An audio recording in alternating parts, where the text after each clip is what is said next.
on this episode of Potages. Ashley cries about Digimon Saber. Merukimon! This is the most Grey's Anatomy arc so far. Oh my god. Greymon's Anatomy. Ooh. Nice. And it feels like they're trying to make me believe he's like a good dude, and it just doesn't. I'm not sold. Ashley's had thoughts on Merukimon, has had words. They're mostly like, Merukimon! I need your password. You can use mine to get on the internet. Potages!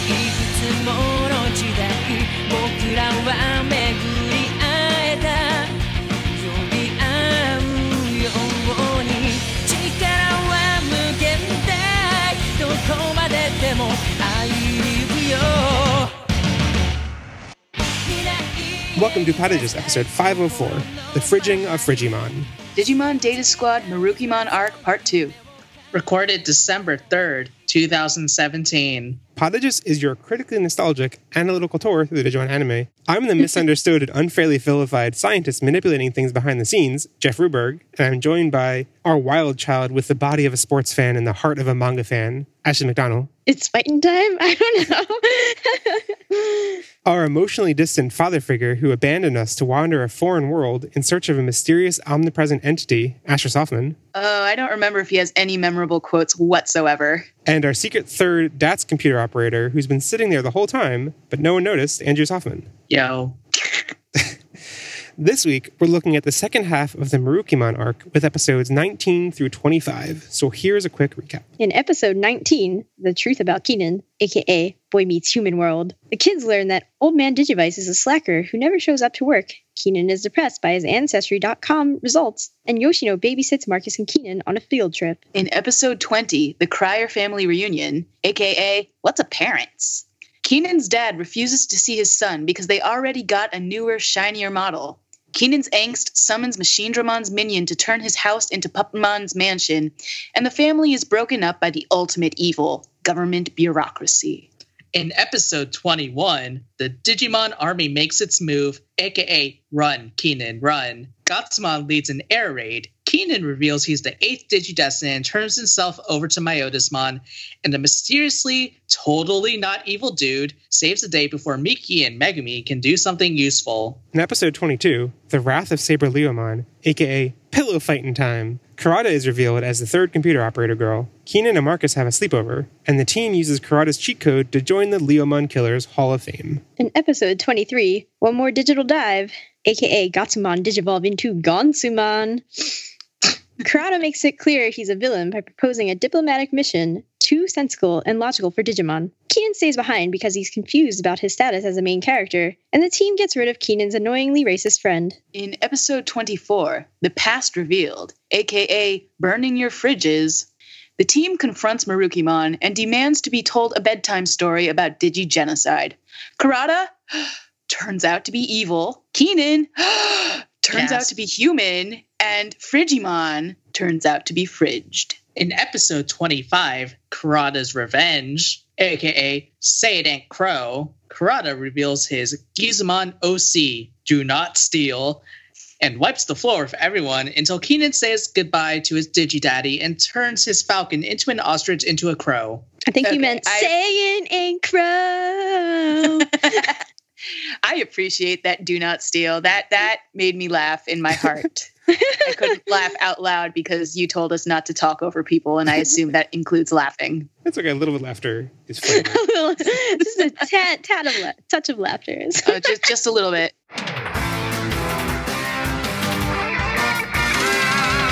So, before we start our general impressions, I wanted to do a quick TLDR. Okay, the one where they go on a road trip. Then there's the one where they meet his parents. No, that's all of them.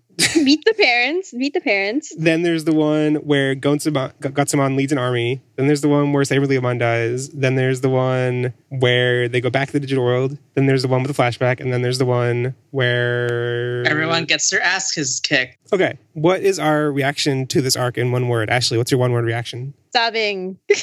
Sobbing, okay. What? Sobbing. Really? I had so many moments where I was like, I'm about to cry. Seriously? Everybody else is crying. It's too much for me. Damn it, Keenan. In this episode, Ashley cries about Digimon sabers. Merukimon! This is the most Grey's Anatomy arc so far. Oh my god. Greymon's anatomy. Ooh. Nice. Ooh. Asher, Greymon's anatomy. Asher, what's your one word reaction? Active?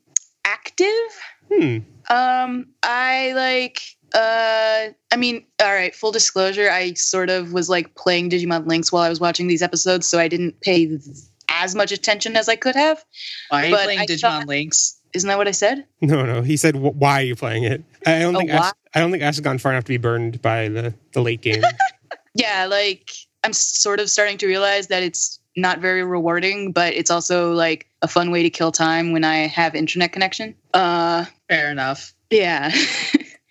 But I'm starting to get bored with it. But I thought the last couple episodes, like the fights were actually sort of engaging for once. And I was like, oh, interesting. But oh my God, like I think the first, what did we start with? Episode 19, whatever. The last 18 episodes burned me out so much on Marcus's personality that like I just did not want to watch him do anything remotely like where they try to cast him in a heroic light. So I had a hard time. I disagreed with so much of him, period. Yeah, that makes sense. It's fighting time. Andrew, what's your one word? Merukimon! No, Merukimon, no!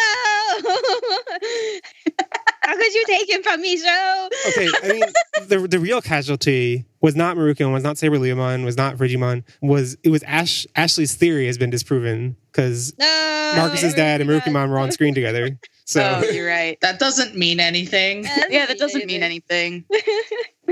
Except that also means Marcus's dad is dead. That doesn't mean anything. Yeah, I think Anyway, I still think Keenan is Merukimon's son. I mean, emotionally. No, for real though. Paternal, like you don't like Mr. Crier.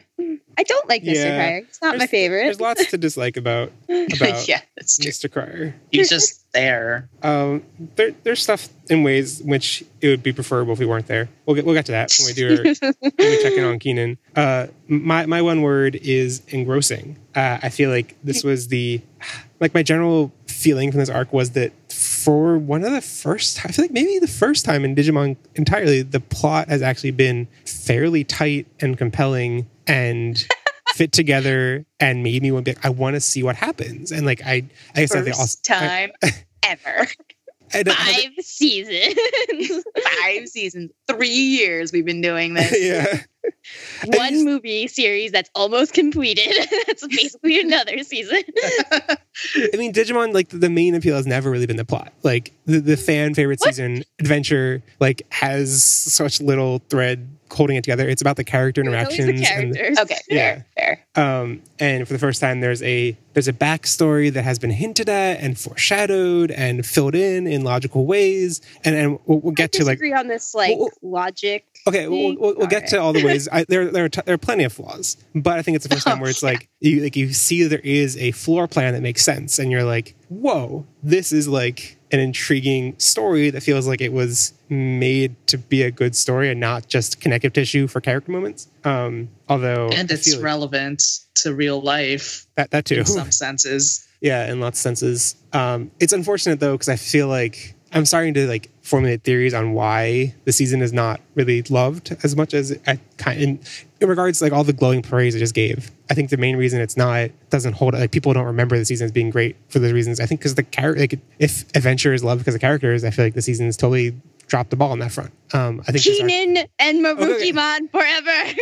This arc gave us lots of interesting stuff with Keenan, but I think aside from Keenan, it's Keenan totally stole the show. Like Thomas and Yoshi, I'm like, why are you guys even here? I don't understand. Keenan is the only the only character with consistent motivation and realistic reactions to things, which is hilarious because he's like, a walking feral child stereotype. Yeah.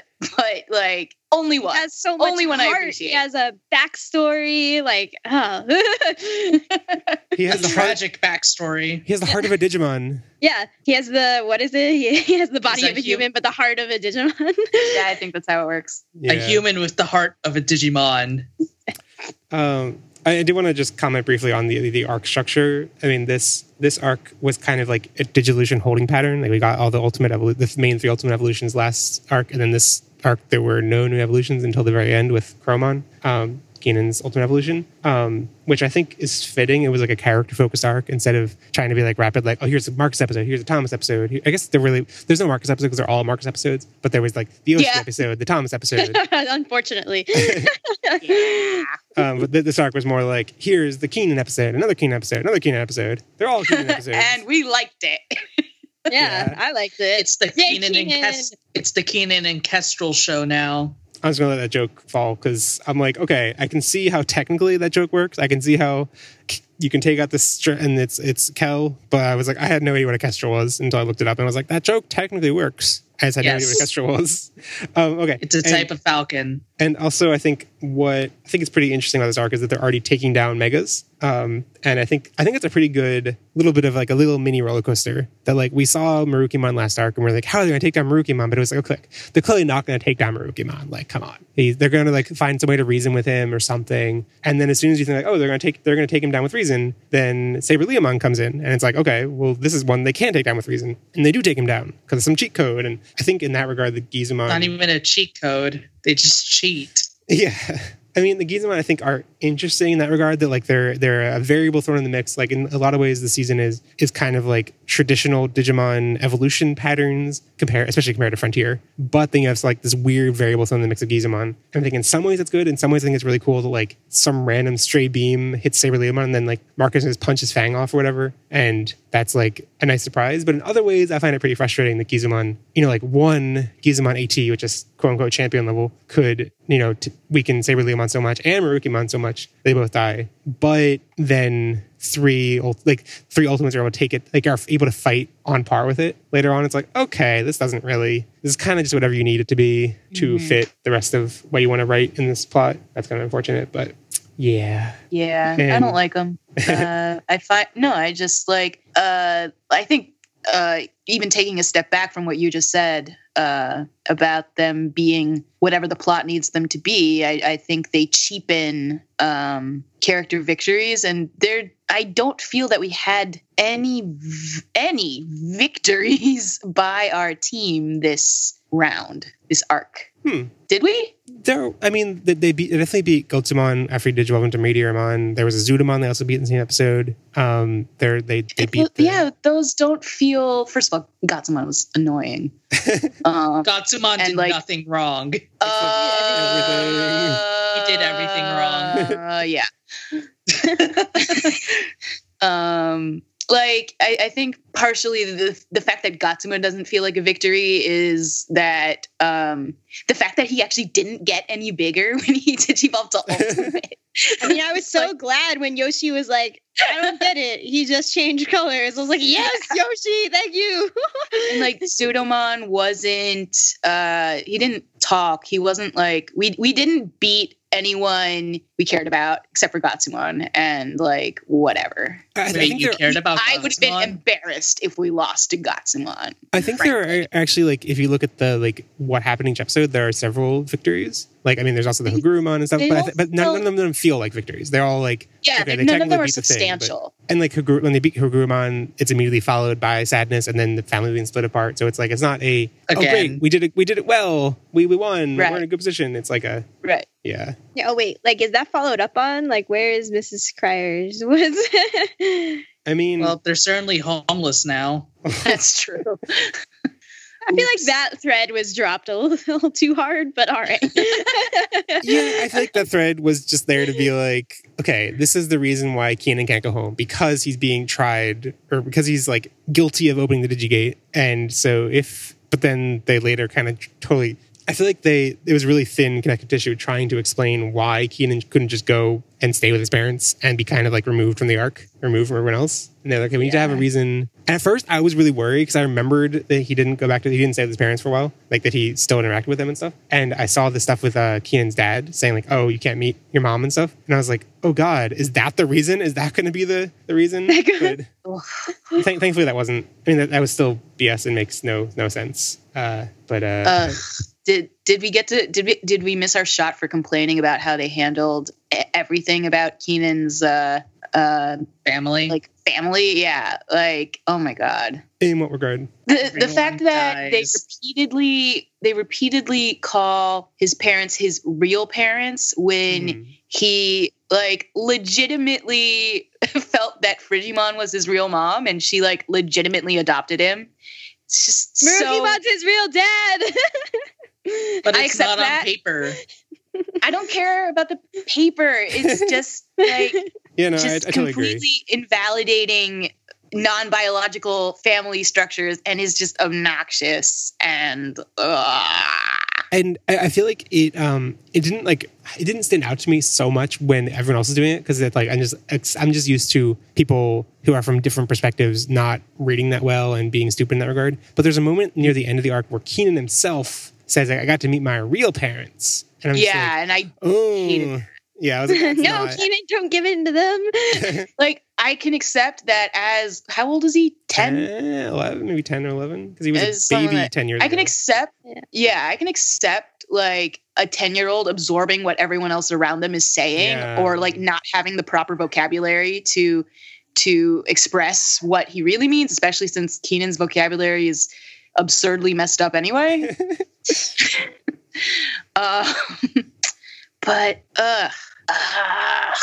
Yeah. On the topic of Keenan's vocabulary, if this was supposed to explain to me how he could possibly have learned to talk this way, I am not convinced. Okay. After watching that episode, I believe that like he talks like that on purpose because he's a warrior. He's a Digi warrior. It's just like, all right. Okay. All right. Cool. Also, I oscillated between being like, it's kind of interesting that Keenan's parents like don't look like stereotypical couple, like because his dad's kind of ugly and That's his mom's not kind of nice. pretty, and I'm like, no, that sucks. and he sucks. That is not nice, Ashley. Why? I think Ashley's just saying he's not a conventionally super attractive kind of face, and I think that isn't actually that atypical for I know, that's stories why on I was TV. like, no, Yeah. it's Especially bad. for an anime couple. Yeah. I was like, no, it's just giving like icky boys like hope that they can have mean- nice girlfriends. The thing it immediately reminds me of is I'm sure there's like several names for this kind of trope, but the Simpsons dynamic, the super unattractive husband and the super attractive wife, and it's like that exists like across so many American sitcoms, and I'm sure it permeates in other cultures too. I don't 100%. It's not something I really noticed too much in anime, but it's definitely there and it has lots of problematic consequences. Yeah, we don't really have time to Yeah, go so we into just full- hate Keenan's parents all around. Biological parents. You suck. Yeah. I feel bad because I haven't had time to listen to the Lost in Translation episodes about this arc yet, but at least from like reading the like titles of the episodes and the show notes, I know that they make some connections between Keenan's dad and Koichi's dad, and it seemed pretty similar to me in terms of like parents that make completely absurd. I mean, Koichi's dad I think is still more absurd, but making completely No, Koichi's insane dad is definitely like, what? Yeah. Because it's like, I would understand his dad's position of not letting Keenan see the mom if she had learned to cope by forgetting about Keenan. Like, if that's how, like, she's finally okay now because she doesn't think about you at all. But at the point where she's like, oh, we can see Keenan. It's like, okay, yeah, let her see Keenan. And then she'll be, like, that's what she wants right now. Like, let her do that. Like, yeah, whatever. Yeah. Like, when Keenan's mom, contrasting the way Keenan's mom reacts to Keenan and the way Keenan's dad reacts to Keenan, it's like, Keenan's dad, like, barely even has a reaction. Yeah, he's just like, I'm just concerned about her. Like, I don't care. Whatever. Well, he also got a heads up that they found him. Yeah, but then, like, as soon as he actually, like, met saw him. Yeah, she was like, it was all in one moment. But yeah, there's like, he got a heads up, and then once it actually happened, he was like, oh, I'm just gonna talk to you, like whatever. Oh, Keenan's dad. Keenan's dad. So yeah, Keenan's dad. And can we let's wrap up like what we think about Keenan's arc in general. I mean, I think it's great. We talked about how it was great. In what, like, I think what I liked about it is how much his warming up to Dats felt pretty natural. You know, like, Yeah. especially like even the first episode, him just like being in the car and being like exposed to Marcus' goofiness. I think they have a good dynamic between the two of them. Even though, like, as frustrating as Marcus is, it kind of works when he plays off against Keenan and like they bond. Is that an elaborate sigh from Asher?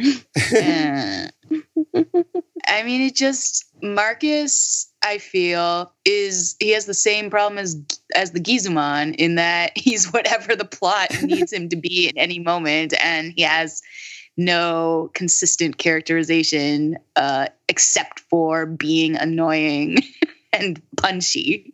Okay, and wait. thinking. I need to follow up on that. His two characterizations being punchy and being big brothery. Yeah, but I also don't like his. I don't feel that those two facets cohere into a real character. That's fair. And it feels like they're trying to make me believe he's like a good dude, and it just doesn't. I'm not sold.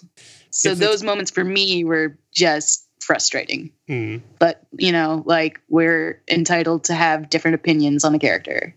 We should just tell this episode, Marcus is not a good dude. Marcus is not a good boy. The whole time you guys were here, you kept asking me, like, is Marcus a good boy? And I'm like, no. But everybody else seems to think he is. I know. I'm okay having an unpopular opinion about Marcus Damon.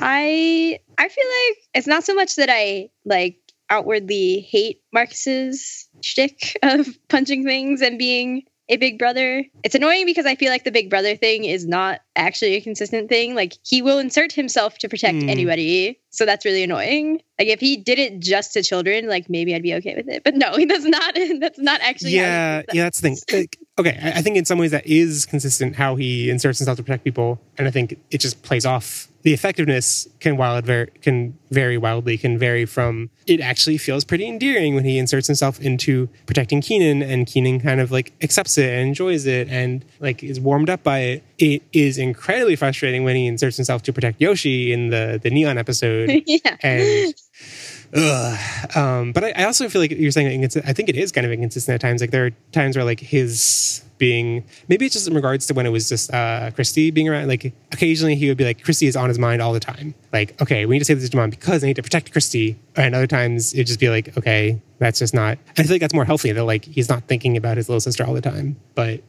occasionally is all the and I don't know. It's true, but I feel like that's just the show dropping a lot of plot points. Yeah. And it's not even that I like hate Marcus for that. It's just that now I'm just so incredibly like tired of every episode being like, yes, Marcus is going to punch a thing. He's going to say it's fighting time. Oh my God, I don't care, Marcus. Just shut up. Like, Sliding into checking in on the other characters. For Yoshino, I wrote, was she around? And for Thomas, I wrote, even less presence than Yoshino. I know, that's really shocking, right? Yeah. Like, I know Thomas was technically around. There were plot points that revolved around him, like when Marcus broke the digital gate, whatever reason they needed to explain why they couldn't go back and save the commander dude, Homer something. Like Samson. Thomas, no, not Homer Samson. No, not Samson. Oh, wait, no. Samson, Homer is the first name of the guy of Samson. No. It's Whatever. Homer, Yoshi, blah, blah, blah. Yushima, Yashima, Yeah. Hashima. One of those. I've gotten all these names confused. These are, in some ways, the most Japanese names we had in Digimon in a weird way. Why they didn't choose to localize some of these. But anyway, yeah, Thomas was definitely around. He had to fix the gate, and then he like showed up an episode later, and he was definitely there technically, but I barely noticed. He had some foreshadowing with Kurata, like not like. Oh him. Yeah. Wait, actually, I'm curious what you picked. Like, how much? Like, what? Tell me more about that. What? Tell me more. Tell me more, Ashley. Is there more? It just seemed like Thomas was very suspicious of Kurata's motives, and then was like, "I am correct. You are not good." Bye. I like that. Who would have guessed? Well, yeah, It's like he actually picked up on the obvious cues. He's a genius for that. In the world of the show. I really like the moment where they're figuring out like when to go back to the digital world, and Thomas kind of like not negotiates, but like kind of forces Kurata's hand about like, oh, we need to adjust the digital gate and leave until tomorrow. I don't think it actually gets them. I don't think it buys them anything, but it just like it's like a little power move, and Kurata's like, I see you. Yeah, but why? I was like, but why would Kurata say that? Like, everybody says exactly. I remembered it being not. He's like, well played, boy. Like, Yugi boy. Yugi boy. Was that Ash? No, that was me. That was Andrew? What? I'm so confused. That was definitely that was a good. I enjoy how Jeff doesn't know how any of us sound when we. right. I thought Pegasus joined the call. Okay. Andrew and I have very different voices. I would think that the confusion would be between me and Ashley, as it usually is. Because we have the same name, and that's weird. Exactly. Moving on to other characters for our character check-in. We've already, like, Ashley's had thoughts about Merukimon, has had words. They're mostly... Like, Merukimon is like, has shot up to be one of my favorite Digimon ever. He's so big. He wears a wolf mask. His design is absurd. That's part of his head. I don't understand. He's taller than the forest for some reason. He's such like a not bad guy. Oh, I have so many feelings. And then they don't mention the other 11 in his group. Yeah, who cares about those guys? Yeah, I was just really confused. So there's, in case you don't know, Merukimon is part of a group of Digimon called the Olympus 12, and that was actually name dropped in this episode in the dub, which I thought was really bizarre. I guess it's when he comes to Frigimon, and Frigimon's like, "Why is one of the Olympus 12 here to see me?" I'm like, "Oh no, why did you mention like these other 11 Digimon are never mentioned again?" Like, no, this is bad world building. Seriously? Not even in none of the anime mention it ever again. Yeah. Although we do see another one. Like game crossover thing? No, it's the meta that the anime never uses ever. More members might show up in Digimon World Data Squad, but I don't think, I'm just like hastily checking the wiki. I don't think the group, it's still not like a Royal Knights, like an in-universe named group. It's just some more of the characters, some more of the Digimon, and they might be there. And they're all based on they are like, they're like a Greek version of the Royal Knights. Yeah, Greco-Roman. They're all based on the Greek and Roman gods. Merukimon is supposed to be Mercury, obviously. I guess there's I guess I actually would have assumed that SaberLeomon was one of them. That would have made sense. But he's not, though. No, he's not. Yeah, it would be a nice contrast to like Tamers had the Chinese zodiac. You could have wait, now I'm confused. This would not. Oh my god, that's the only time we've ever seen a complete group. I guess that's true because we never see the full Royal Knights, except for Cybersleuth. That's not an anime. Also, I'm going to correct what I may have edited out, but no, the Roman and Greek zodiac is not the same as this at all. These are Greek Roman gods, not the zodiac. Anyway, I mean, I'm going to talk more about Merukimon and his brand of justice and whatever and stuff, but I kind of feel like I like the trope of the guy, the bad guy you thought was really bad. You actually come to understand and like, okay, they went so bad and then tragically dying. And like, I think that's well played. It works well, but it kind of felt like a retcon, kind of like for him, like we always got vibes last arc that like they weren't hearing him out and that he was more sensible than the human characters were recognizing. But to go from like, he seemed pretty hot-headed before and like making judgments, to this episode just being like, to this arc in the flashback episode just being like, oh yes, you have a noble goal of peace between realms. It's like, okay, like, I feel like it's there, like it makes sense when you map out the timeline and stuff, but it still feels kind of cheap to me. Did it feel cheap to anyone else? I guess it's just like, the way I felt about it was like, it doesn't, I don't know. I mean, I feel like they try to just explain it away by like, you know, over the years, he's gotten crankier and crankier. So then when he meets the kids, he's like, I don't have time for this nonsense. Like, I'm just cranky and hate you. Humans but then are bad. it's like, yeah. But then he gets punched by Marcus, apparently. And he's like, I remember that not all humans are bad. Oh, yeah, I guess All that is really, one of them. Yeah, that is kind of. I mean, that whole thing is absurd. I love it. It's awesome. We're not going to quote it now because I'm saving it for the ridiculous dialogue draft. But Precisely. I think we should move in. No, let's not move in with Kurata. Let's check in on Kurata. I just don't understand how people in universe like did not realize how evil he is. Like, I get that the government actually seems to be like, they're like, yeah, I like his motivations, but I'm like, why? How did Samson get fooled by this dude? Like, I don't understand. I think we've seen Samson be like fair. Okay, he's not like completely accepting. He's like a little bit skeptical. Like, okay, I don't really trust this guy. But it should not be just a little bit skeptical. I feel like that is actually a little bit plausible. That like imagine someone in the real world was like a little bit shady like that. You wouldn't immediately jump to they're a evil mad scientist. You'd be like, okay, they're kind of skeevy and a little bit shady. I don't know. If I had gone on an expedition with them in which they had been the one who incited the violence with the Digimon 10 years ago, and then they were coming back, I'd be like, maybe not the best person. Asher, are you still on the call? What's your reaction to Kurata? To Kurata, he's annoying.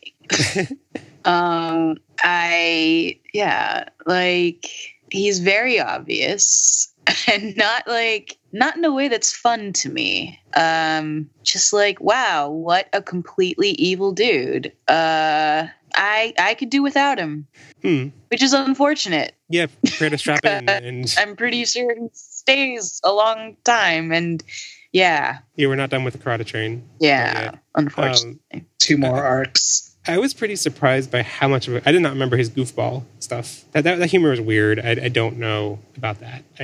That's the one part you don't know about. I mean, I guess it's there to be like a quirky contrast to his maniacal side, and like, well, whatever. In case people haven't watched the episodes recently, it's all the stuff with like sneezing on Agumon, or maybe there's a reason for that. We'll see. He's allergic to Agumon for some reason.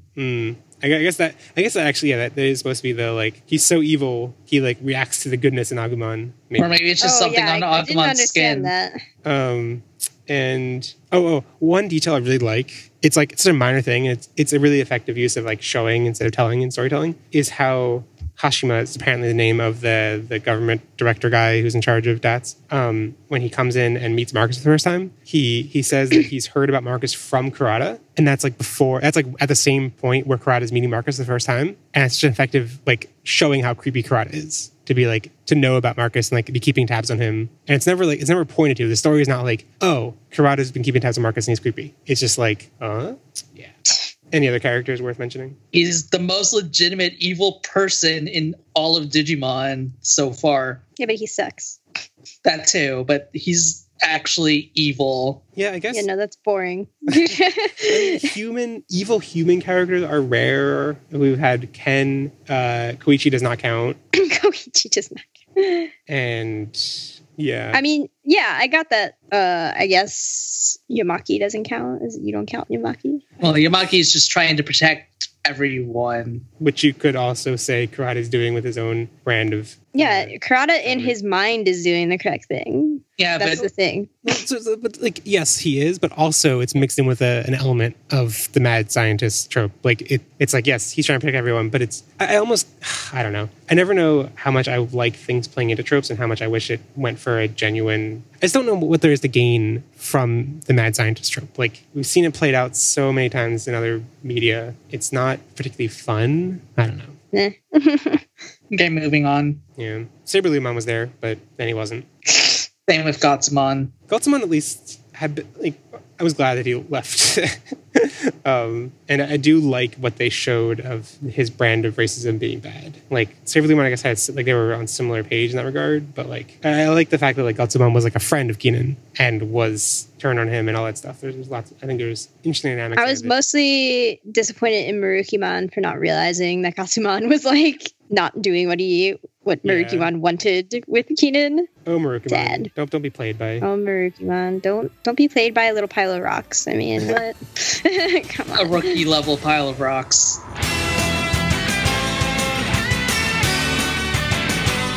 So I want to talk about the contrast between Kurata and Merukimon. I mean, Merukimon we thought was like a big villain last arc, and now we call this the broad 2 arcs we've been covering last 2 episodes, the Merukimon arc. But now we see, obviously, in these episodes that Merukimon is not a villain, that Kurata is the real evil. But I think it's worth looking at like how their brands of quote-unquote evilness, like what we thought Merukimon's evilness was and what we see Kurata's is now, how they differ and in what ways. And okay, so I mean, Kurata is the obvious, like, going for a genocide angle. It's obviously terrible. I think it's easily, readily apparent to anyone watching why that's terrible, why there are lots of real world examples, and it's horrendous, atrocious. Merukimon's brand of, and I think, like Ashley pointed out before, I think the vibe we're supposed to get is that Merukimon had more noble intentions before, but him, I guess particularly after the Kurata's massacre of Frigimon and stuff,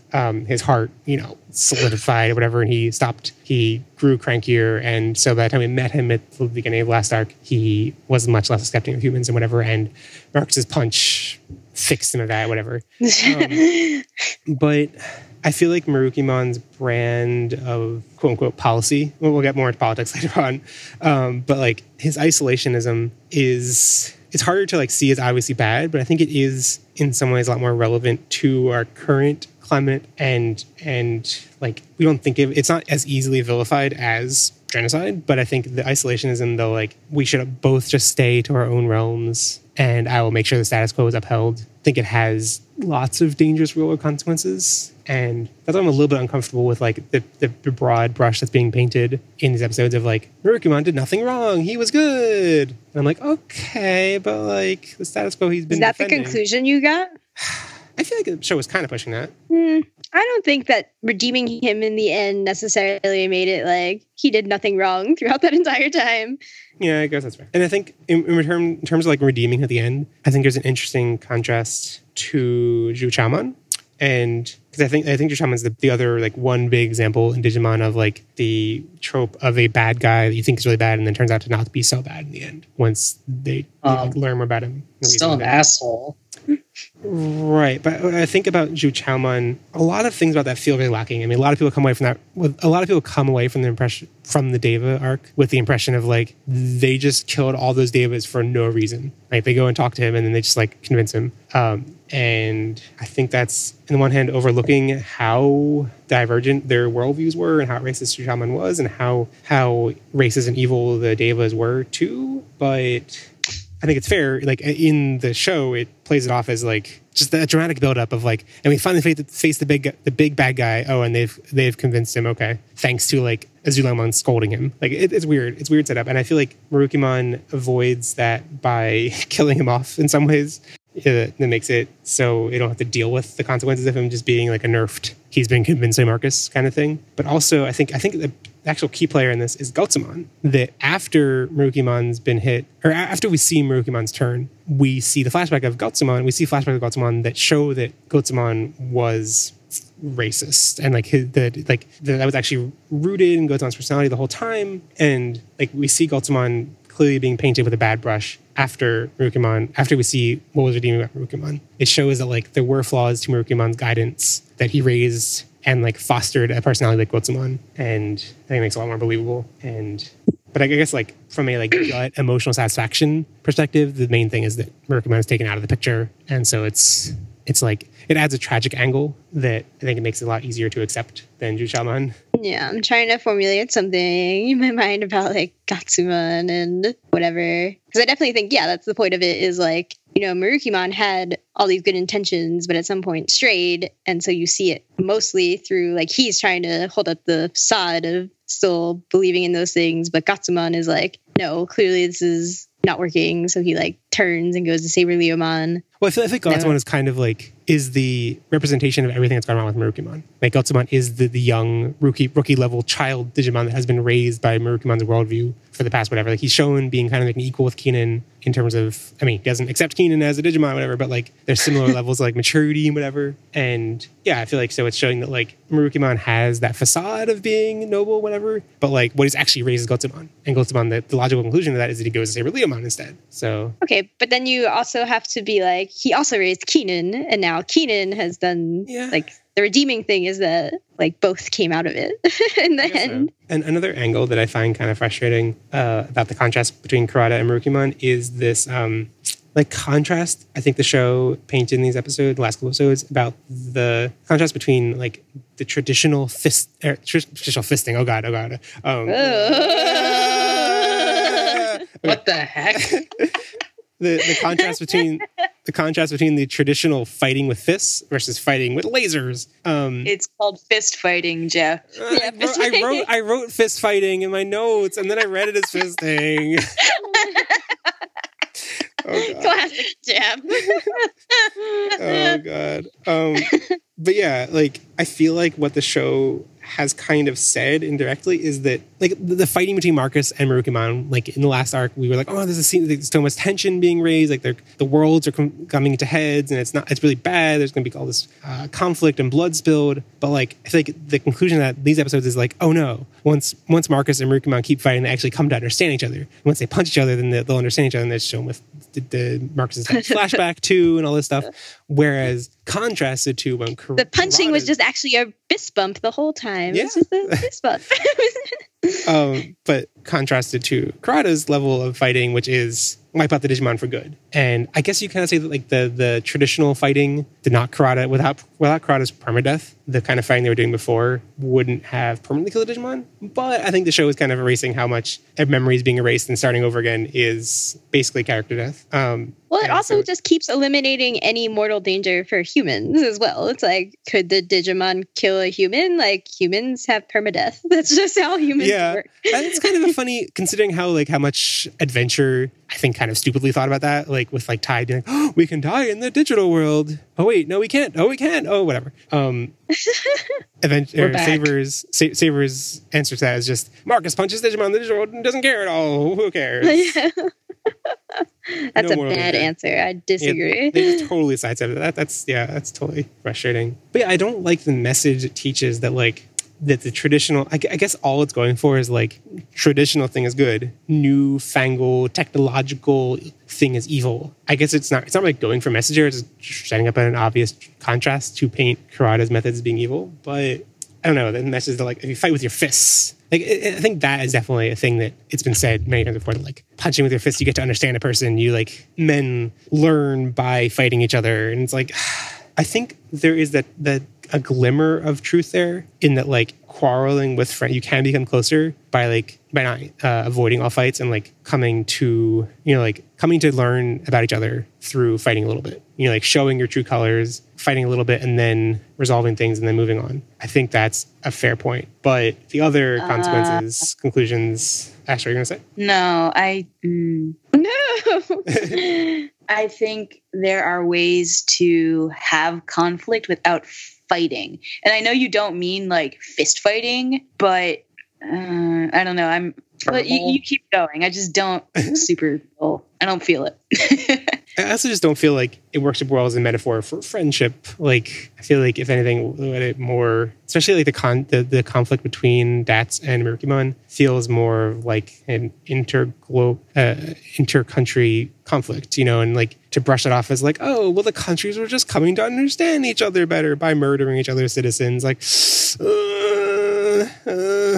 and it also like it feels that kind of attitude feels a little bit too close to like imperialist values of like, oh, we're benefiting the citizens by invading and that kind of thing, and like, we're doing you a good thing by invading you and changing your infrastructure. Yeah. Forever. Maybe we're straying a little bit. We're going to talk more about politics and that kind of thing in our Patreon topic. Boy. Yeah. Oh boy. Yeah. So that's why our favorite. Like everyone's favorite. Yeah. Maybe I should just think about the fist fighting. It's like, oh, it's absurd. They're humans punching Digimon. That's just fun. Not think about all these consequences and messages and morals that it's. Not think about consequences. We don't like that. What's a consequence?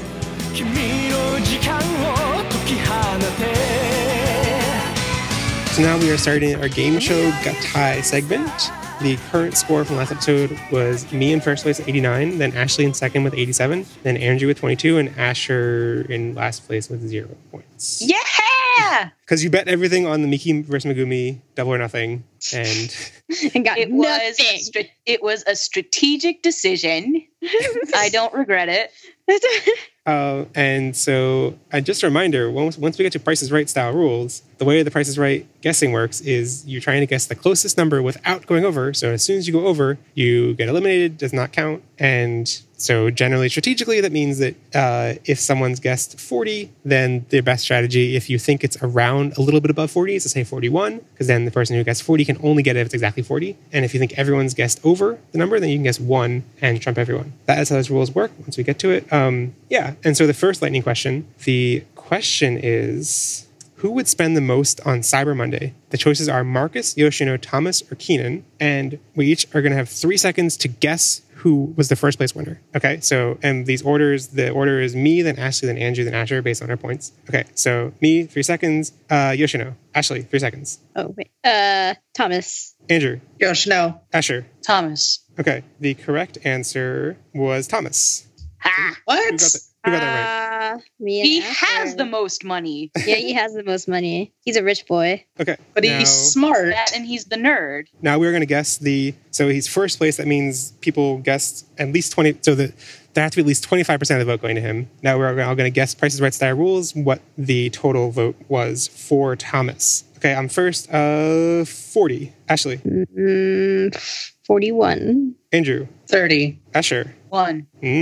Okay, and the correct answer was 40. Oh, geez. Oh, wow. Oh! What? Wow. I even used that as an example for explaining the rules. Damn. Oh, You're wow. cheating right here. I never I never want to win this because I never want to Really? win this. A likely story. All right. Okay. So the next lightning question is, who would be the first to put up Christmas decorations? All right. The choices are Marcus, Yoshino, Thomas, or Keenan. Ashley, who do you guess? Yoshino?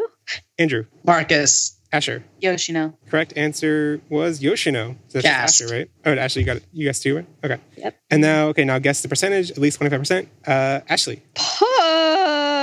35. Andrew. 40. Asher. 36. Correct answer was 42. Whoa. Whoa. So it's Andrew. So, okay, the first round is Digi Feud, and it is me versus Andrew. This is unexpected. I don't think we've done this matchup before. Ooh.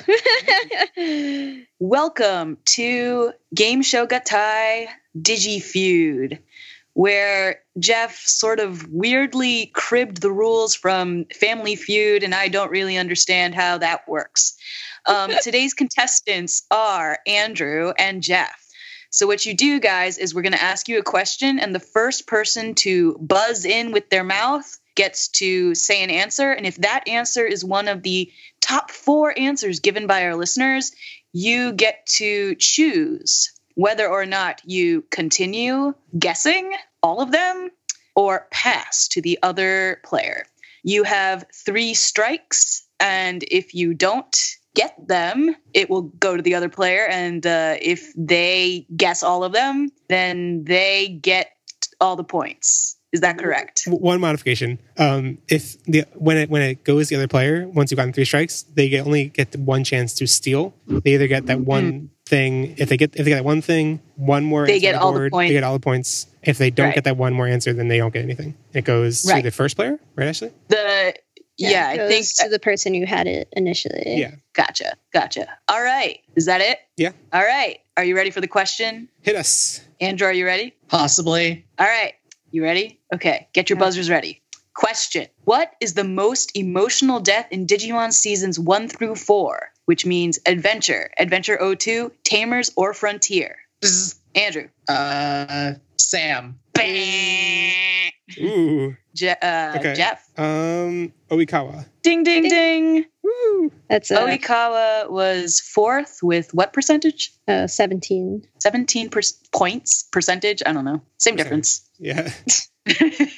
So do you want to All pause right. or play, Jeffrey? I'll keep playing. One thing I forgot to add to the rules and everything is that to keep this segment from going on too long, adding a 15-second restriction to guesses, and Great. I'll just time myself. Good. Okay. We trust you. All right. Okay. I need to guess 3 more. Okay.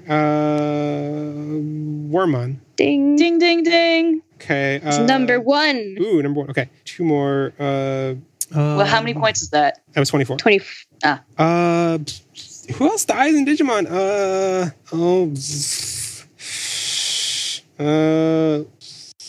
Who else dies in Digimon? Oh god. Season 1 Leomon. What should we do about this, Asher? I don't know. I would. Okay, we're gonna give no, I think. Okay. All right. So that's my first strike? Yes. That's your first strike. Okay. Wizardmon. No. Oh, what? That's your second strike. What? What? It was probably later on. Okay, season 3 Leomon. Okay, well, I'm gonna give that to you, Ding, yes. Okay. I'm surprised you didn't go with that next. I kind of Yeah, forgot really. about it, honestly. Oh, poor Leomon. One more. Oh, God. One more. Who Digimon die? Word good. Word good. You have one more Shay. Koichi. No. Who else is there? Well, let's toss it over to Andrew and Yeah, see there's if he knows. one answer left on this board. Okay, you have 20 seconds. It could be this could be anyone, but I'm going with Andrew, you're Frigimon. wasting your 20 seconds. All right, this was actually a really hard answer. Yeah, I've I thought would of it. never have guessed this. What was it?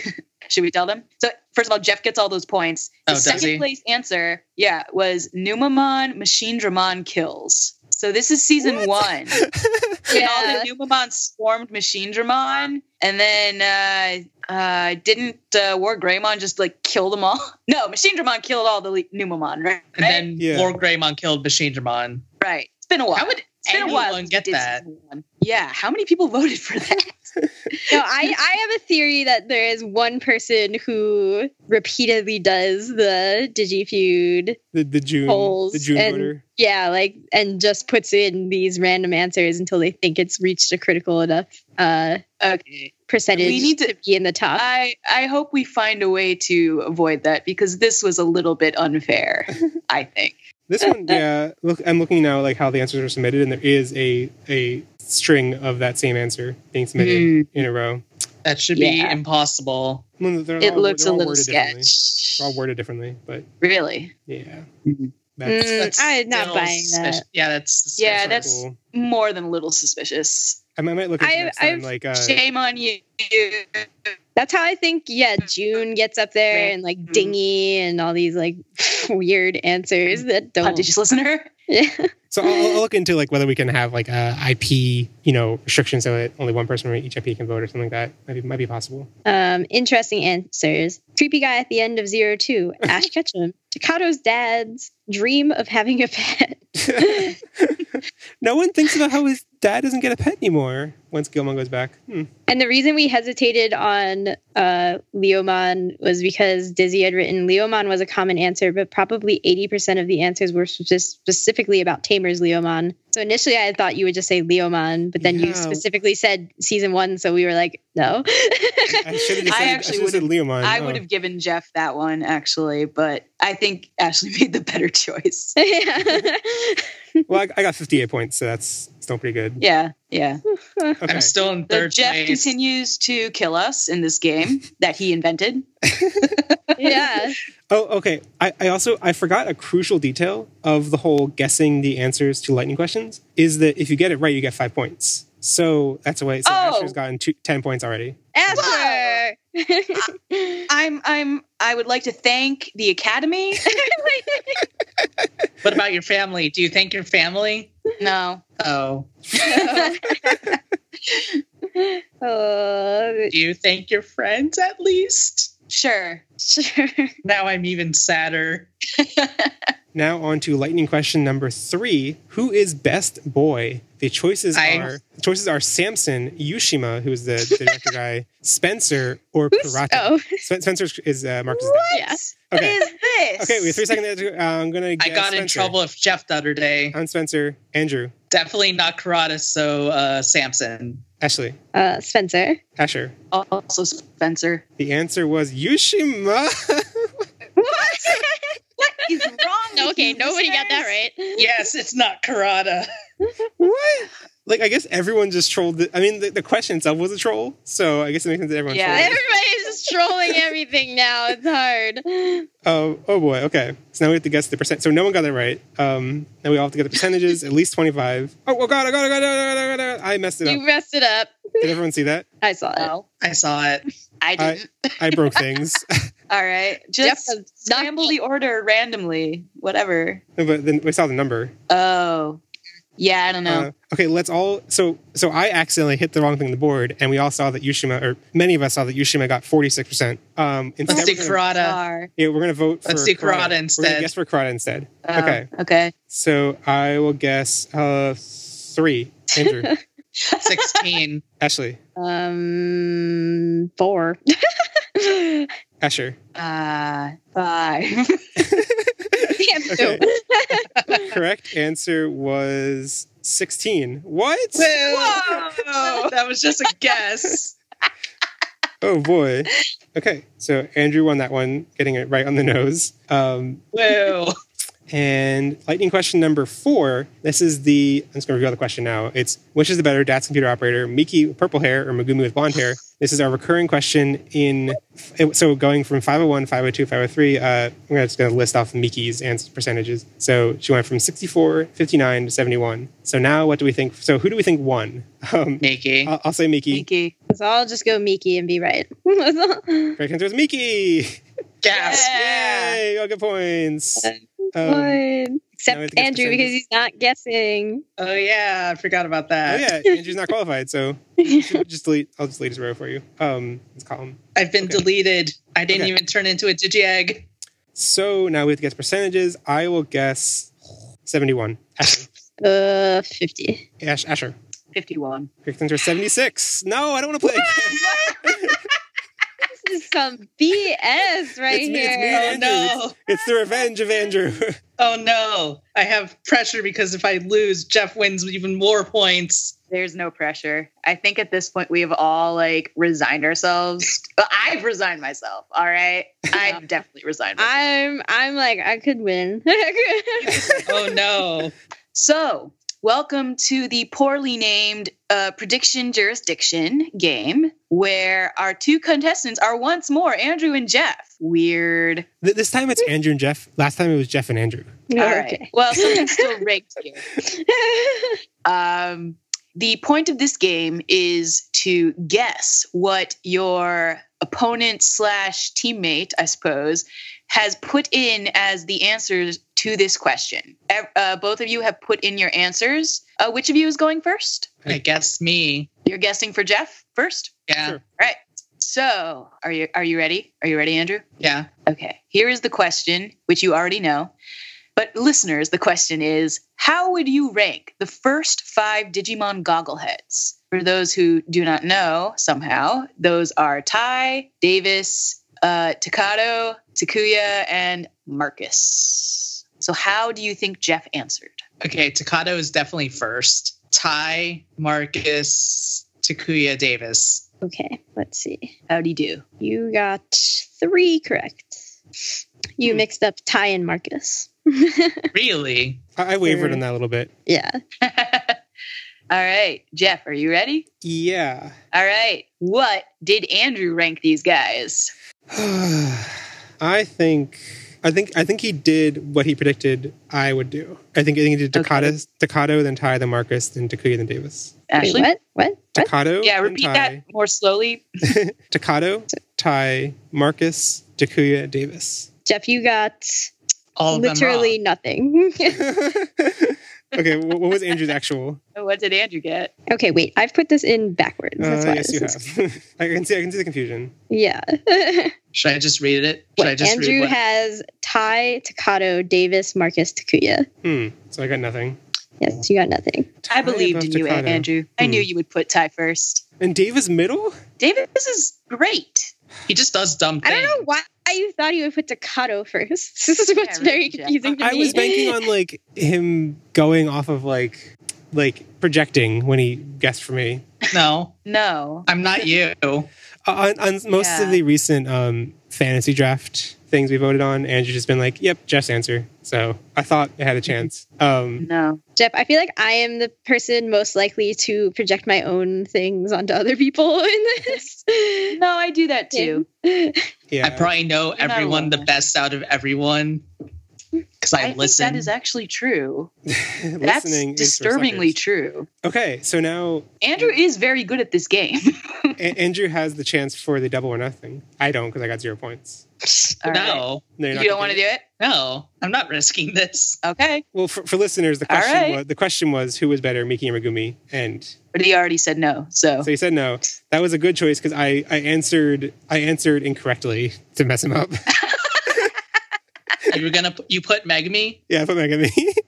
I knew you were gonna do that. Oh actually. my god. Such trolls. Holy Jesus. See, I think I figured that Jeff Was it would by accident? feel like Miki was too obvious an answer, so he would throw me off by choosing Megami instead. Yep. It's not really about them. It's just about rock paper scissors. And wow, Jeff. Wow. Jeff, That's true. Jeff, you read a lot of Shonen Jump. You should know better. I thought you might be tricked. Well, you found my trap card, Yugi boy. I don't. Okay, so Andrew got 15 points from that, and I got 0. So that means for this round, for episode 504, I got 63, and then everyone else got 15 actually because of the lightning questions. And Andrew didn't get any lightning questions, but got the prediction points. That's funny. That means the total then. So I'm in first place with 152, Ashley in second with 102, Andrew in third with 37, and Asher in last place with 15. Whoa. Woo! I thought this would even the playing field, but I guess it's. Wait, how did I? Oh, You got yeah. some answers right. I got, okay. Okay. I was also thinking of having a like streak bonus where if you get all the lightning questions right, then you get like 2x or something, but no one got the Yushima, so it wouldn't have been a possibility anyway. That was a troll answer. None of us would have gotten that. See, I'm okay with that. I'm okay with everyone in the audience trolling us. Yeah. If everyone's on the same page. Okay. I guess we should also, I forgot to mention on mic, but thanks to Dizzy, Patreon supporter Dizzy, who helped us normalize the answers. I guess we mentioned his name because you talked about Leomon, the choice for the Digi feud. But this round, he also stepped up and helped us with the lightning question stuff, because before I would just ask people what the winner was, but this time we incorporated the game itself, so we needed someone to gather that for us. So thank you, Dizzy.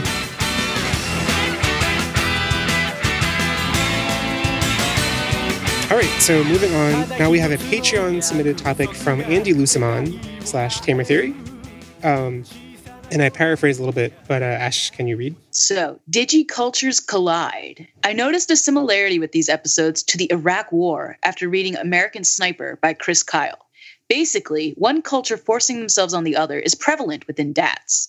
They've even entered the digital world to chase a fugitive Digimon without caring about local laws or customs. That is true facts. Then Merukimon sends in single attackers to attack in public spaces and sort of indoctrinate. What is that? That was a car. Then Merukimon sends in single attackers to attack in public spaces and sort of indoctrinated Keenan into believing that all humans are evil and needed to die. In American Sniper, Chris Kyle talked about how, when trying to explain to regular people about democracy, dictatorships, the world beyond their town, or even what a country was, they couldn't grasp it because to them it wasn't culturally relevant. All throughout history, really, the invaders think of themselves as superior and try to indoctrinate the locals into their way of living. But Marcus, Yoshi, and Thomas's goals seem to be keeping them separate. What's your guys' opinions on how the two worlds should coexist? Should everyone have a partner Digimon for better or worse? Should they be kept separate but left alone? Should one destroy the other just to keep themselves safe? Or is there another way to peace? So... Lots of thoughts. I Lots think of things to we talk about. can all agree, perhaps, that one should not destroy the other just to keep Yeah. yourself safe. That one, I think yes. we are all on that page. Consensus. Consensus. Pat ourselves in the back. Hooray! We've Unanimous. solved world issues. Woo! Oof. I think the thoughts brought up here remind me a lot of what Ashley talked about in the last episode with the wall stuff. But this, I mean, listeners haven't listened to that yet. But by the time we're recording this, but I think it's valuable to revisit that because like Ashley's stuff at the wall was before we really knew what Merukimon was about. Now we have a better idea what he was about and stuff. And I feel like You also don't agree with isolationist tactics. Right. Those are bad. right, and that's I feel like. So isolationism, isolation leads to misunderstanding. Like cultures come to understand each other through interacting and through engaging, and those are things that walls break down. And I think that it's inevitable that when cultures clash, one forces themselves on the other if they've never interacted before. And the only way to mitigate that in any real way is to have more interactions, to loosen borders. And I think the internet has done a great deal in this regard because it has made it so much more possible for culture and information to flow. And it's some other aspects of life are hard to catch up with that, like legality and copyright and all that kind of stuff and licensing. But in other regards, it means there's so much more cultural exchange. And I definitely agree that Dats and Merukimon are both really guilty of forcing their worldview on the other side. It's like they punched it in. Yeah, but if you punch, then it's good because punching isn't lasers, at least. Okay. But one thing we didn't really talk about is how I feel like this episode was setting up Dats in what I thought was a really surprising way. Like Dats was kind of set up as a mirror to Frigimon and Merukimon taking care of Keenan in the digital world. That they Samson says that the initial goal was to protect Digimon that entered the human world, and I'm like, okay, you strayed very far from that. It's one thing. It makes sense to protect the Digimon, make sure they get back to the human world. Protect Digimon who enter the human world and get them back to the digital world. But to turn them to Digi eggs, erase the memories, and then send them back, I think they do acknowledge it's unfortunate that the only way to really do that is to turn them into Digi eggs. Oops. No, I think Merukimon's the one that says that.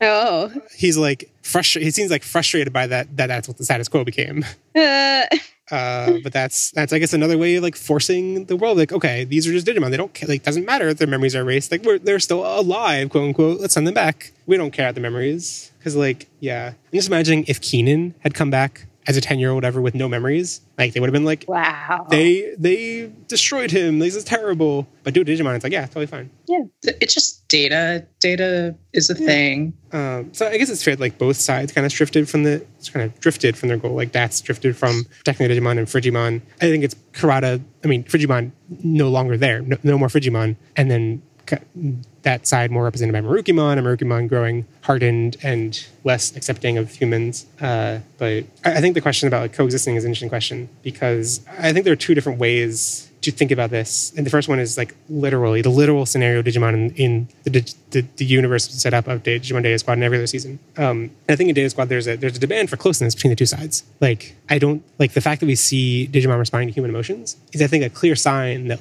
splitting the two worlds and saying no, just keep to your two sides, keep complete isolation is not what the world wants. It's not what people want. There's something about in this world, some kind of craving for some interaction. However, I think it's a little bit troubling that it seems pretty one-sided. It's human summoning Digimon, not vice versa at all. Unless you kind of count Frigimon being oh, I guess Frigimon was accepting of Keenan, so maybe. But I don't think you should assume that Frigimon summoned Keenan. That would be troubling in other ways. No, I think my biggest thought. Yeah, I like it. It's a fun twist, but also it's a fun twist of thinking about that way. But also that's weirdly evil mother. It's a weird evil mother thing. Make them evil, misguided. Kidnapping is generally frowned upon. Misguided. Okay. I think the thing that I still struggle with this world setup is how much the outside world knows about Digimon.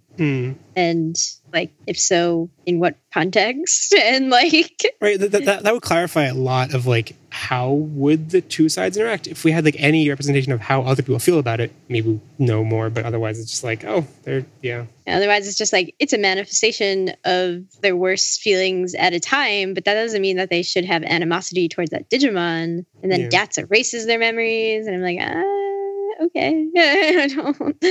I guess it's actually like, Dats erasing the memories is kind of powerful. Like they erase the memories of the human and they erase the memories of the Digimon by killing them. But like, so it's like it's kind of like. I guess that is the parallel. Yeah. But I think, like I was saying, like there are two ways to look at it. So like there's a literal looking at how Digimon, like in this scenario, it's set up in this world. But I think it's more powerful and important to look at it as a Digimon as a metaphor for how we interact and everything, and like what messages this show teaches us, not in the literal how we would act if Digimon exists in our world, but more of the treating Digimon as a metaphor. And I think the Digimon are just the internet. No, not Digimon being the internet, but just like any othered group. And I think there are so many clear signs like that the message is pointing towards is isolationism is bad. But I find it kind of strange looking at like going back and looking at other seasons of Digimon. Almost every season of Digimon, I think I forget exactly how the season ends completely. So maybe I'm a little bit hesitant about that. But aside from 02, ends with both worlds being like, okay, they need to be separate again. You need to go back to your daily lives and like we need to reset the status quo. And I think that's kind of like in some level valuing the literal experience of that world. Like it would be too weird to upset the balance and say that Digimon is incorporated into daily life completely. But then I think it kind of compromises the metaphor because it's like it ends up teaching you to like, oh, the cultures will commingle and then there's a drift apart and just like set up a barrier again. You do the same thing over and over again. Yeah, but on the other hand, it is like build a wall. Yeah, walls are great. But on the other hand, like it is like 02's ending of like they're all commingle and it's all perfect. It's like it's so idyllic. It's like saccharine. It's like, oh my god, yeah, this lovely perfect utopia. Cool. Roll my eyes, Digi-Dad. Like, yeah. I feel like in the Dats world, I actually would not want everyone to have a Digimon partner. That seems really destructive. But I guess that's because mostly what we see the Digimon doing in the human world is actually most of what we see either side doing in the other side's territory is destroying. Nobody, like in 02, we had rebuilding and friendship and making soup. And that just like doesn't happen in Data Squad except at Marcus's house. And even then, it's just like Agumon stuffing his face. Like we don't see how they would live. And yeah, like we're not even given insight into like Thomas and Galgamon or Yoshino and Lalamon that much. Because they hang out in their Digivices like good little pets. Yeah. Which I'm actually totally down with Digimon 02's ending. I'm good with that. Sounds great. But the Dats world is not, I think, set up for it, or they're just not portraying it in a way that makes that seem attractive. Real world implications, like I am also anti-isolationist, but being in Israel is a very interesting experience. And like some of the points that are brought up is that no meaningful dialogue can happen when one side has all the power. No real dialogue can happen when people are forced to the table. But then how do you ensure that everyone has access to power, to security? I think this is a much bigger question than Digimon Data Squad can answer for us. I think it's a bigger question than we can answer. Yeah, because I mean, even in the reality of like we live in a pretty globalized society, it's not like you can just go wherever all the time. Like there are still laws and things in place to be like, if you're an American citizen, like you probably have to live in America. Like that's just the reality of. Probably. There are ways that you can get visas. Takes like effort and yeah. I don't know. It's a very thorny problem. Going back to the original question, I think I guess I'm on the is there another way to peace solution, particularly in the DATS world. I think dialogue needs to happen. They are so not ready for coexistence. They're so not ready. So not ready. Ooh. Yeah. I just really don't know. Israel has taught me nothing about the answer.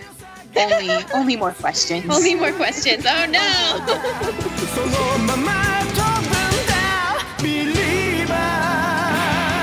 Ridiculous dialogue draft, baby. Okay, this is our ridiculous dialogue draft where we each go around and pick a funny, ridiculous, touching, moving quote that we think is the best quote from this episode, from these episodes. Andrew, you're first. What's your RDD? Whoa, I'm first? You are. You're on first. Okay, so I'm picking something from episode 22. It's when the director is there being like, we want Keenan because he's something. And then it's not as funny as it's funnier out of context. So Megumi suddenly starts saying, Commander, something's going on with Keenan. Nice. it is funnier out of context. I mean, I don't remember that moment, so. I know I took a picture of Marcus just saying nice. I didn't realize that was like, I mean, it's funny with that bit of context. Ashley, Okay. here's your pick. Do your pick.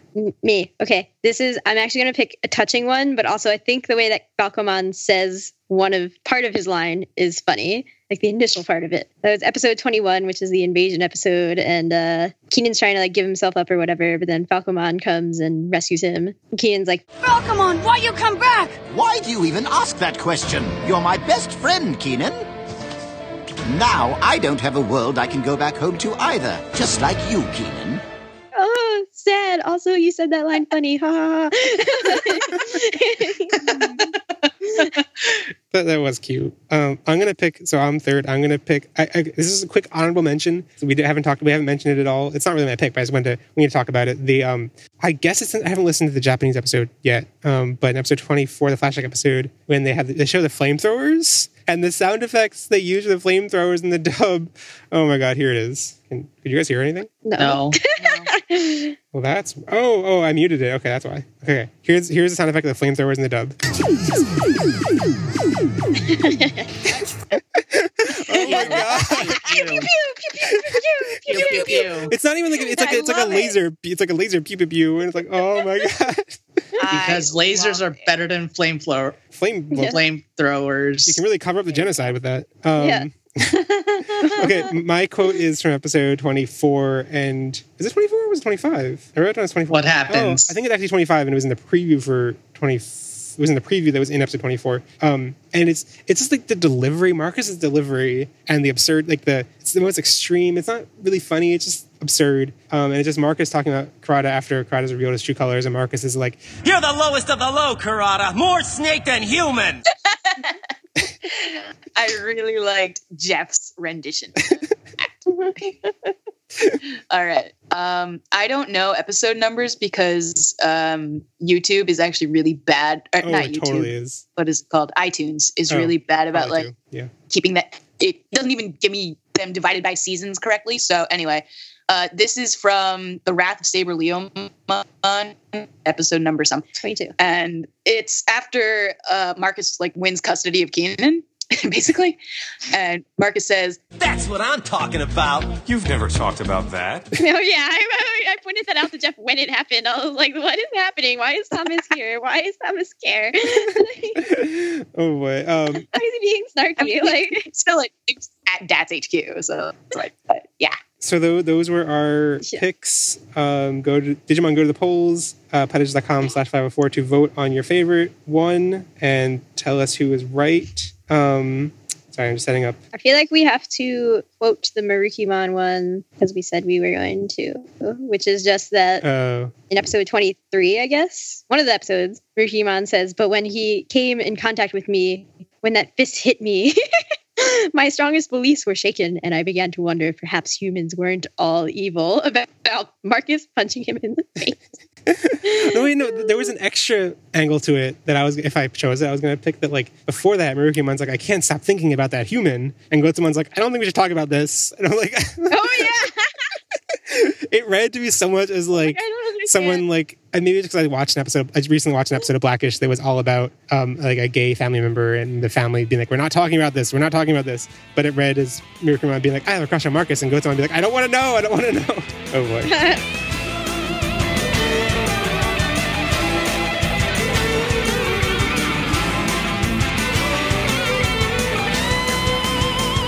Okay, so now we're going to do our gender quiz thanks to this free online gender quiz made by Max Kreminski on Twitter, apparently. And it was fun last time, so it was fun this time. We need to pick. So the three characters I thought we should do were Kurata, SaberLeomon, and Gotsumon. I feel like there should be one more. There's only Frigimon, maybe? Oh, Frigimon's good. Maybe instead of Gotsumon? I wanted to say SaberLeomon, so throw out somebody else. I'll throw out Gotsumon, Frigimon. I'll do Frigimon. Andrew, you're doing Kurata, is that okay? Oh, no. I'm going to make sure he's going to get the worst thing. Okay. There's no such thing as a wrong gender. There's definitely All right, no worse ready? gender. Okay, wait. So we're doing the three characters we're doing. Andrew's doing Kurata, Ashley's doing SaberLeomon, I'm doing Frigimon. Okay, Asher, take it away. Read the quiz to us. Have you ever wondered what your gender was? Fortunately, you've come to the right place. This free online gender quiz will tell you everything you need to know about your gender. Just answer all the questions as truthfully as you can, and all will be revealed.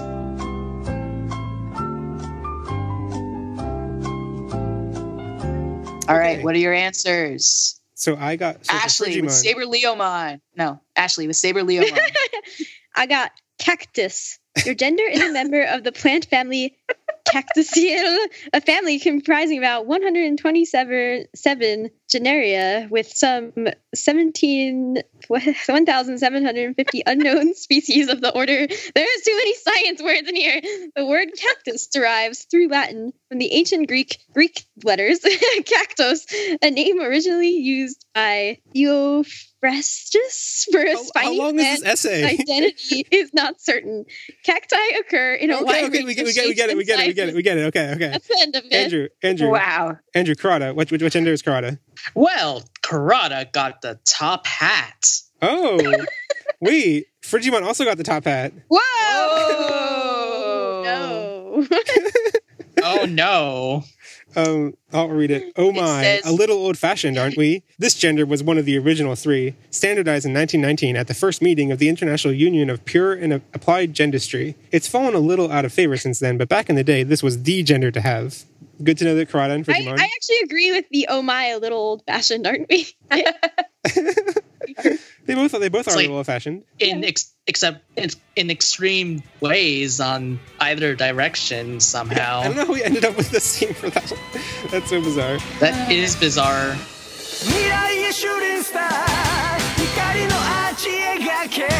It's time now for Terminal Judgment!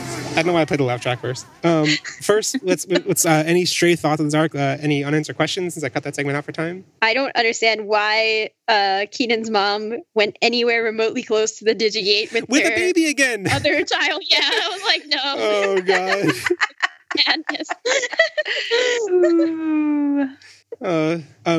Okay, this is like the hugest one out there, and I don't know, but like, so we see in these episodes that Marcus's dad like heard about Keenan through Merukimon. I was like, oh, Keenan's safe, cool. The Criers will be so glad to hear about that. The gate was still there. Merukimon was just guarding it. Marcus' dad and Merukimon were friends. Merukimon had Keenan in his care. Why didn't Marcus' dad just take Keenan through the gate?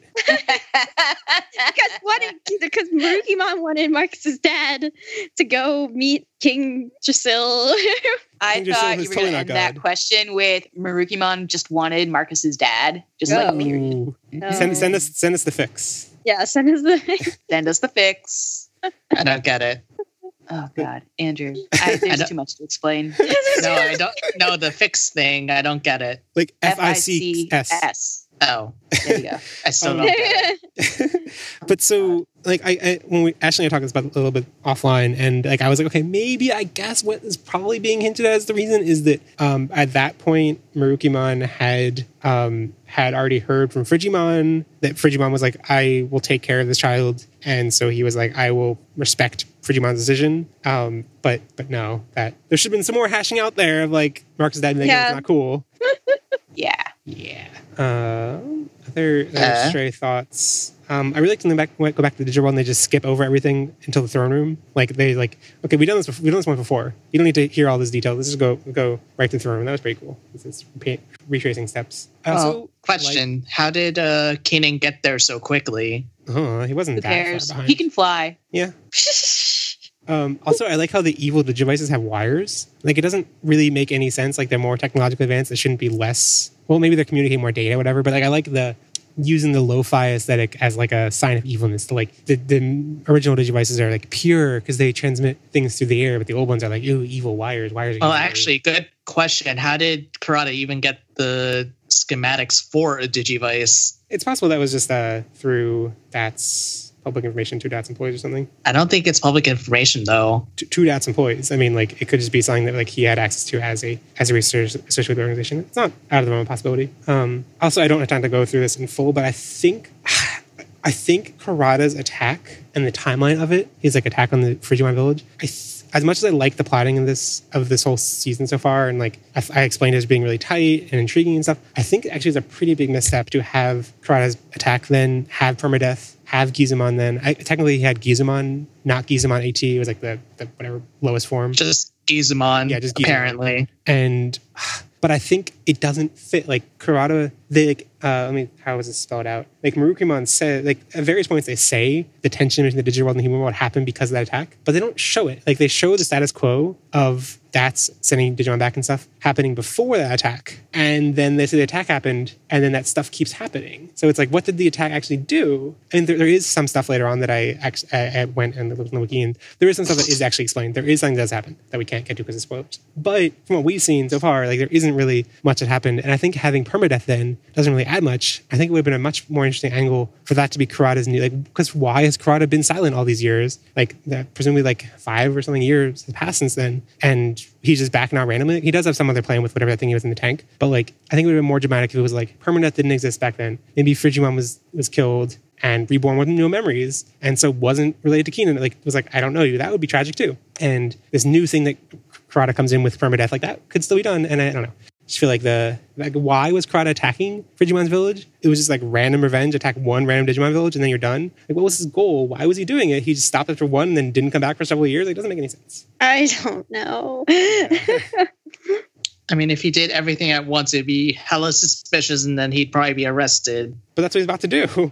And he's about to do like a much more elaborate plan. So like, I just feel like they could have had it be that like he attacked once without permadeath, then spent all these years researching permadeath. And then Keenan was like, that was like my new trump card. This is what I've been working on. Instead, it's like, I guess his Gizumon AT is the thing he's been working on, and like whatever his future plan is. But like, I don't know, maybe it would make more sense with what we see later on. But I think they could have done it with, it would have been so much more tragic to have Frigimon. I guess it goes against Digimon, because Digimon's always like, the power of love will retain the memories, like when Biomon's reborn and stuff. So like, it would have been weird to be like when Biomon comes back, like Biomon's like, oh, I must find Christy, even though that breaks what we've described as how this works. So for Frigimon to be reborn and not remember Keenan would have been like a betrayal of that, I guess. But it would have been tragic.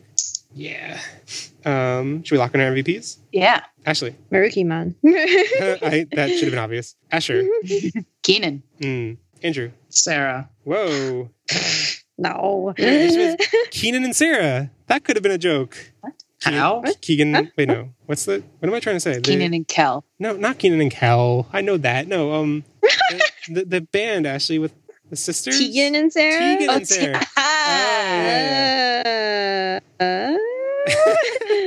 I wouldn't have gotten that. Yeah, I don't know why. I only thought it because I saw Keenan and Sarah listed. Okay, anyway, I'm also going with Keenan. Merukimon's a kind of a strong contender. No, I just find it enjoyable how much Ashley likes him. I don't like Keenan is good. I like Keenan. And this I just really like that scene between Keenan and Sarah.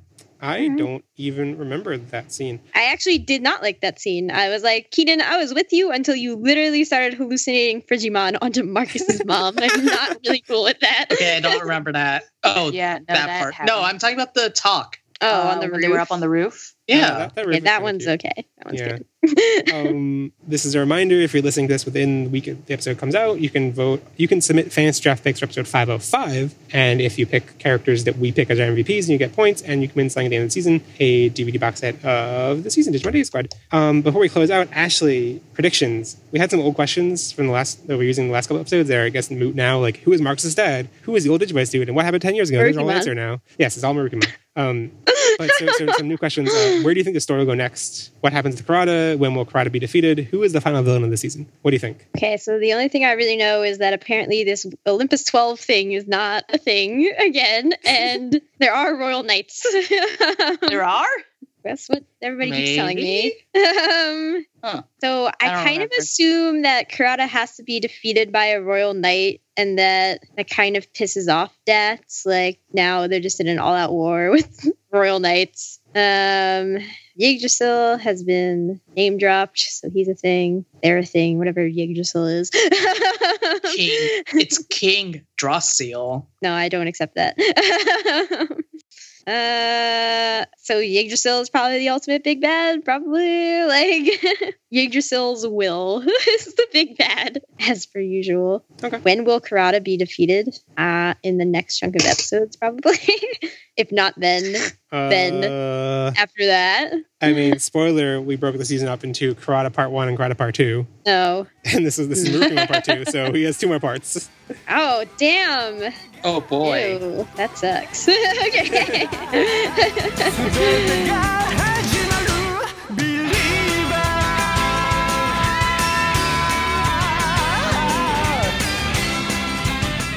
Okay, so now we're going to do a really quick recommendation notification, just 30 seconds each.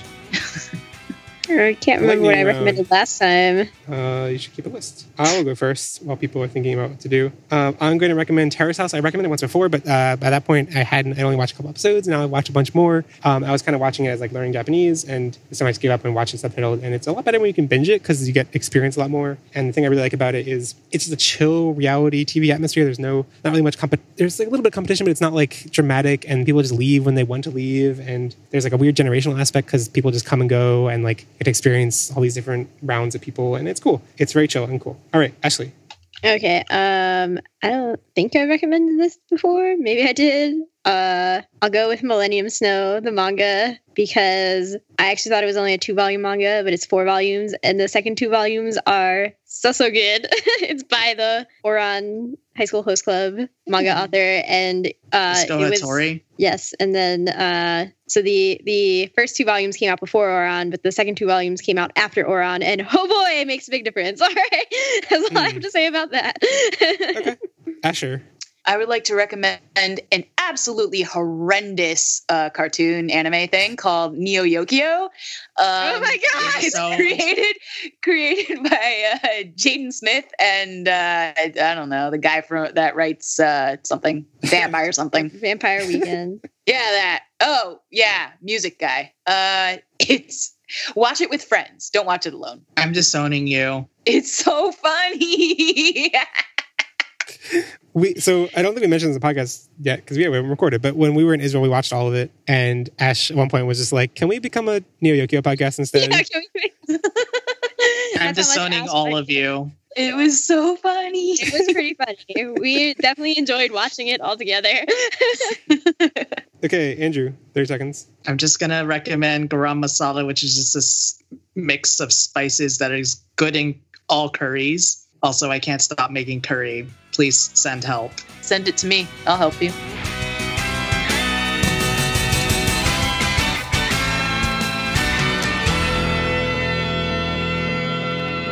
This has been Padages 504, covering Digimon Data Squad episodes 19 through 25. If you want to let us know why you don't want to hear us talk about politics, or what you think about the Digimon human world conflicts, and I don't know why Kurata is the best boy in the world, and why we're all wrong for not liking him, and why Marcus's fists are amazing, you can let us know your comments at padages.com/504. You can also send your thoughts to Padages on Twitter, Tumblr, or Facebook, or you can email them to padages@gmail.com, reply to the With the Will thread, or the Our Digimon subreddit thread. Or you can punch your enemies so hard that you come to a bro understanding and then write fanfic about it and then send us the fanfic. You can also go to the episode page, poddigits.com/504, to vote on the ridiculous dialogue draft and pick your favorite quote and rate the episodes in this arc. Digimon, go to the polls, people. You can also answer our voicemail question if you want to be featured in the next feedback episode. This is the question. How do you think the human world and the digital world could coexist? Submit your voicemail by emailing an audio recording of 90 seconds or less to poddigits@gmail.com. Special thanks to Extranomon for our new Agumon logo for Season 5, and to our prodigious Patreon supporters who help make everything we do possible. Special thanks go out to our current champion Patramon, Diabjomon, the infamous Tokujo on Twitter, Joe Keto, Kailunamon, and Sam Kruagamon, who is on the Moncast, which covers Pokemon and Digimon, all the Mons. Our ultimate Patramon, Andy Lusamon, who is at Tamer Theory on Twitter, and they are drawing a very cool, cute, which adjective should I use? I don't know, comic at tamertheory.com. I think they're actually writing, and they have another artist on board. Anyway. Oh, yeah. David Graumon, and our mega Patramon, Marcus, who is probably a better boy than actual Digimon Marcus. That's how I If people want to follow us on Twitter, Ashley, or on the internet, social media, Ashley, where can they follow you? AshMcD00 on Twitter, and I have a new podcast about shoujo manga. You sound so shoujo and 12. Hell.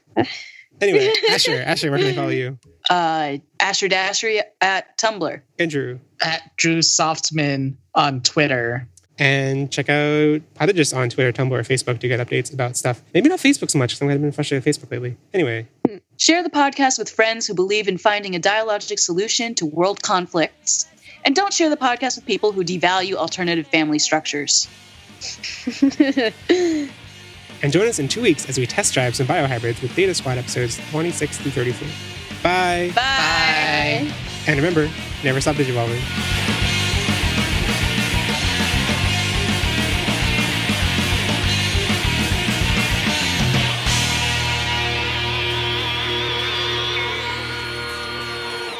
Let me start this. Blah, blah, blah, Digimon, Poddigits. Podcast? Digimon. Okay, no talking. Welcome to Poddigits episode 504, The Friging of Frigimon. I'm the misunderstood and unfairly vilified scientist man. Oh, there's a cursor there, and I was like... So before we start our general impressions, I wanted to do a quick TLDR, and I'm going to put Ash on the spot for this. So... What? So, okay. So, are you familiar with how Friends episodes are titled? They're all titled like the one with blank or the one where blank. Wait, are you talking to me or yes. Ashley? I'm talking to the audience, but also you specifically, Asher. Oh, yeah, I'm familiar. Yes. Okay. So I want you to do that for every episode, all the 7 episodes. What? No. Why would you ever think Asher would agree to this? Yeah, seriously. First of all, that's something you would need to plan in advance. No, improv. Come on. No, I hate improv. Also, you're expecting way too much of me to like remember what the dividing lines of episodes are, even though we just recapped them. Ashley, you're on the spot. You don't say no. You don't. I don't say no. Ashley, say no, like right now. This went in a weird direction. What am I supposed to do? I regret it. Come up with a title, description of each episode that's just like less than a sentence, just the one where blank. Why? Or the one with blank. We just recapped them. The one where they go on a road trip. Yeah, I feel like, Ashley, you should do like most of the work that's there and just let Ash say things. I feel like that's a very apt description of our relationship. So Megumi suddenly starts saying, "Commander, there's something going on with Keenan." And then Marcus is like, "Nice." It is funnier out of context. And it's just Marcus talking about Kurata after Kurata's revealed his true colors, and Marcus is like, "You're the lowest of the low, Kurata. More snake than human." I really liked Jeff's rendition. All right. Okay, I need to go. Did you all your differences? Bye. Good luck. Thank you. On your whatever you're doing. Is it a test? Good luck on it. Yeah, JLPT. Oh, someone else. Okay. Yes. Good luck. Ganbate. Ganbarimashou.